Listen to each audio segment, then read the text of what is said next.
Hello అండి. ఈ ఆసక్తికరమైన ఎక్స్ప్లెయినర్కు స్వాగతం. ఈరోజు మనమొక చిన్న నీతి కథలోకి తొంగి చూడబోతున్నాం. అదేంటి పిల్లల కథ చెబుతున్నారు అనుకోకండి. ఈ కథ ద్వారా మానవ స్వభావం, అలాగే మనం ప్రతిరోజూ తీసుకునే నిర్ణయాల వెనుక దాగి ఉన్న అత్యంత లోతైన సైకలాజికల్ సీక్రెట్స్ గురించి మాట్లాడుకోబోతున్నాం. ముద్దుగా ఉండే చింటూ అనే కుందేలు ఎదుర్కొన్న ఒక ఆసక్తికరమైన సంఘర్షణే ఈనాటి మన టాపిక్. ఈ కథ ఖచ్చితంగా మనందరి జీవితాలకు అద్దం పడుతుంది. సో ఇక ఏమాత్రం లేట్ చేయకుండా డైరెక్ట్గా విషయంలోకి వెళ్ళిపోదాం. ఒక్కసారి ఆలోచించండి, మనందరికీ ఎప్పుడో ఒకప్పుడు ఈ ప్రశ్న ఎదురయ్యే ఉంటుంది. సులభమైన దారి సరైనది కానప్పుడు ఏం జరుగుతుంది? లైఫ్లో చాలాసార్లు భలే ఈజీగా అనిపించే ఒక షార్ట్కట్ కనిపిస్తుంది, కాని ఎక్కడో లోపల ఇది తప్పు కదా అనిపిస్తుంటుంది, అవునా? అప్పుడే మొదలవుతుంది అసలసిసలైన యుద్ధం. బయట ప్రపంచానికి ఏమాత్రం వినిపించని, కనిపించని ఒక నిశ్శబ్దమైన పోరాటం మన మైండ్లో స్టార్ట్ అవుతుంది. దీన్నే సైకాలజీలో చాలా సింపుల్గా అంతర్గత సంఘర్షణ లేదా ఇంటర్నల్ కాన్ఫ్లిక్ట్ అంటారు.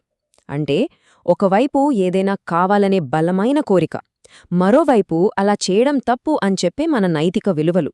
ఈ రెండింటి మధ్య మన బుర్రలో జరిగే టగ్ ఆఫ్ వార్ అన్నమాట.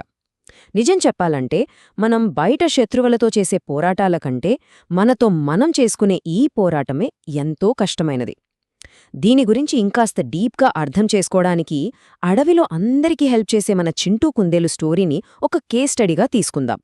మన చింటూ విషయానికే వస్తే, అడవిలో చింటూ గురించి అందరికీ తెలిసింది ఒక్కటే, అది చాలా మంచి కుందేలు, ఎవరికైనా ఇట్టే సహాయం చేస్తుంది అని. కాని ఇక్కడే ఒక చిన్న ట్విస్ట్ ఉంది. బయటకు ప్రశాంతంగా అందరికీ తలలో నాలుకలా ఉండే చింటూ మైండ్లో నిరంతరం ఒక యుద్ధం జరుగుతూనే ఉంటుంది. ఆ యుద్ధం రెండు విభిన్నమైన వాయిస్ల మధ్య. మనలో చాలామందికి ఇలాంటి ఎక్స్పీరియన్స్ ఖచ్చితంగా ఉండే ఉంటుంది. మనం బయటకు ఎంత కూల్గా కనిపించినా లోపల మాత్రం ఎప్పుడూ రెండు రకాల ఆలోచనలు కొట్టుకుంటూనే ఉంటాయి కదా. ఆ రెండు స్వరాలు ఎలా ఉంటాయో ఇక్కడ చూడండి. మొదటిది మంచి స్వరం.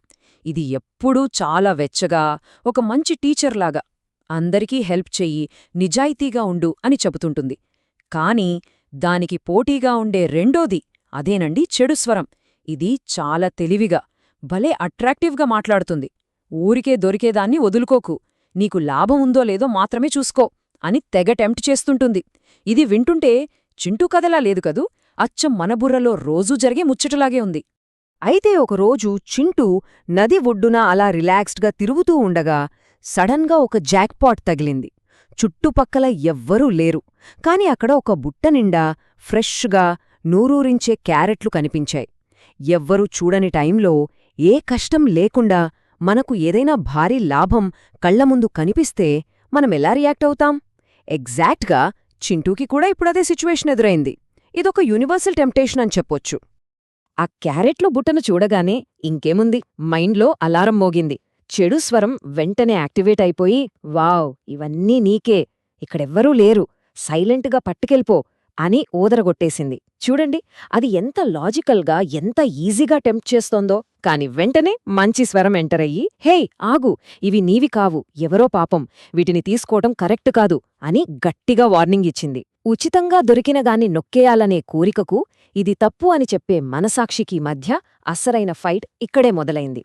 చింటూ ఈ కన్ఫ్యూజన్లో తీసుకుందామా వద్దా అని గింజుకుంటున్న సరిగ్గా అదే టైంకి అక్కడికి నెమ్మదిగా, చాలా డల్గా ఒక ముసలి తాబేలొచ్చింది.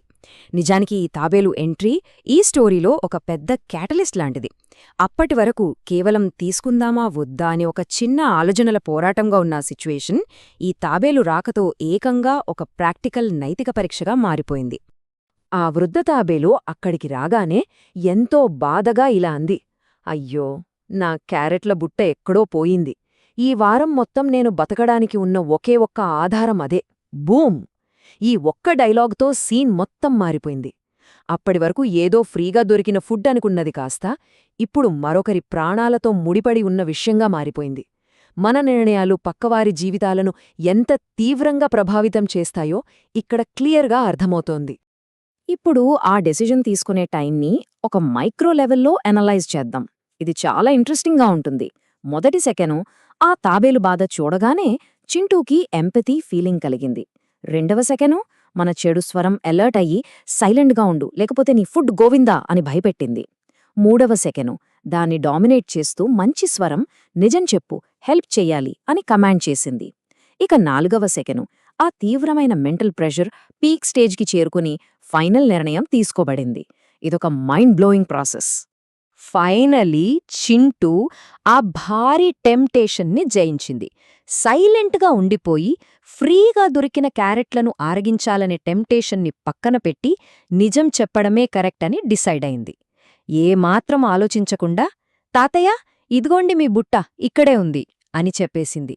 ఈజీగా ఉన్న రాంగ్ రూట్లో కాకుండా కష్టంగా అనిపించినా రైట్ రూట్ని ఎంచుకొని చింటూ తన ఇన్నర్ బ్యాటిల్లో సూపర్ విక్టరీ కొట్టేసింది.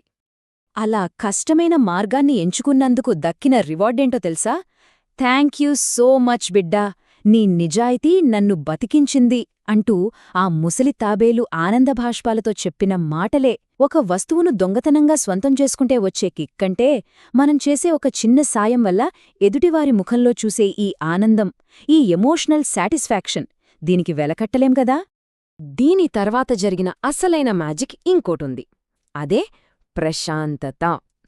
ఆ రోజు రాత్రి చింటూ ఎటువంటి గిల్టీ ఫీలింగ్ లేకుండా ప్రశాంతంగా నిద్రపోయింది. సైంటిఫిక్గా చెప్పాలంటే మనం సరైన పని చేసినప్పుడు మన బ్రెయిన్లో స్ట్రెస్ హార్మోన్స్ తగ్గిపోయి ఫీల్ గుడ్ కెమికల్స్ రిలీజ్ అవుతాయి.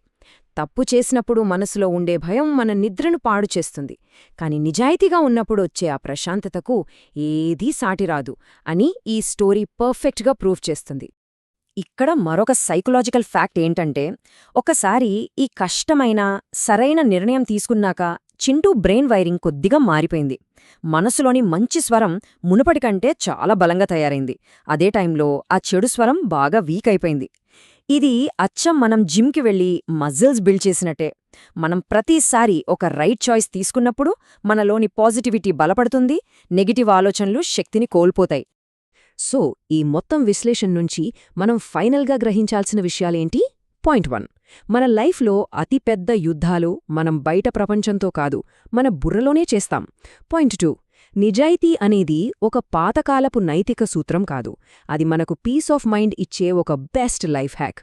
అండ్ పాయింట్ 3, షార్ట్ కట్స్ ఎప్పుడూ టెంప్టింగ్గానే ఉంటాయి, కానీ సరైన దారిని ఎంచుకున్నప్పుడే అంతిమంగా మంచి గెలుస్తుంది. ముగించే ముందు ఒక చిన్న ప్రశ్నతో మిమ్మల్ని వదిలేయాలనుకుంటున్నాను. రేపు పొద్దున్న మీ లైఫ్లో కూడా ఇలాంటి ఒక ఈజీ షార్ట్కట్ లేదా టెంప్టేషన్ ఎదురైనప్పుడు మీ మనస్సులోని ఏ స్వరానికి మీరు ఆహారం అందిస్తారు, ఏ వాయిస్ని గెలవనిస్తారు? ఎందుకంటే మనం తీసుకునే ఆ చాయిసే మనం ఎలాంటి వాళ్లమో డిసైడ్ చేస్తుంది. ఒక్కసారి ఆలోచించండి. ఈ ఎక్స్ప్లెయినర్ మీకు నచ్చిందని ఆశిస్తున్నాను.